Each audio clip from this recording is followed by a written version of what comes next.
So Mike Greenberg, ESPN's Get Up, had this to say about the Browns quarterback Baker Mayfield. What if I told you that a quarterback was drafted by a team that had gone 1-34 in its last 35 games, and that in his first 3 seasons with that team, he led them to more wins than losses? What if I then told you that quarterback did it despite having in those 3 years 4 different head coaches and 4 different offensive coordinators? You might say, that guy's working miracles.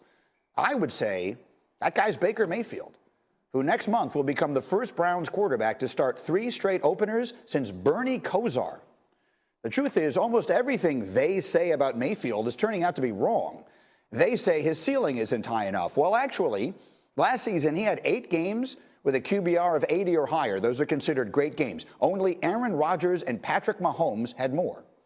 They say he doesn't have the arm strength. Well, actually, last season he had the highest completion percentage in the entire league on passes thrown 20 yards downfield.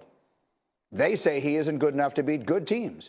Well, actually, in Cleveland's first playoff win since 1994, he threw 3 touchdowns, no picks, and hung 48 on Pittsburgh. That's the most points the Steelers have ever allowed in 62 playoff games. Here is the truth. Baker Mayfield has turned around what was the worst franchise in American sports, despite all manner of adversity, and is a big part of the reason now that they are talking Super Bowl in a town where the team was winless 4 years ago. So, if all that isn't enough to shut them up, I'm not quite sure what is going to be. Let's welcome in Tim Bielik from the Plain Dealer at cleveland.com. That's as good of a case as I have seen for what Baker Mayfield has done as there is. Local media has been very much, yeah, Baker's getting it together. National media is starting to get it, and Mike Greenberg laid it out perfectly there.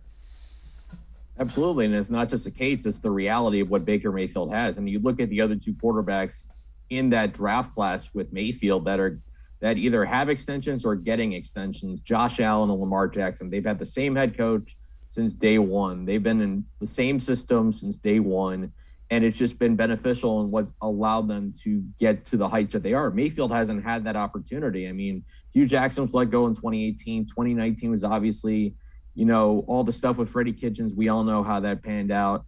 Kevin Stefanski comes in 2020, certainly gets Mayfield back on track, back to the quarterback that everybody thinks he's going to be.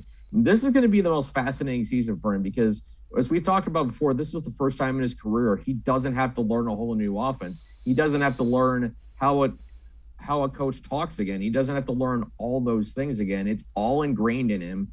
It's just building on it, and now we have the potential to see that offense really start to take a leap in 2021. And he has all 11 starters back, so he knows where guys like the ball. He knows what they do on routes. There are nuances that this offense now has together.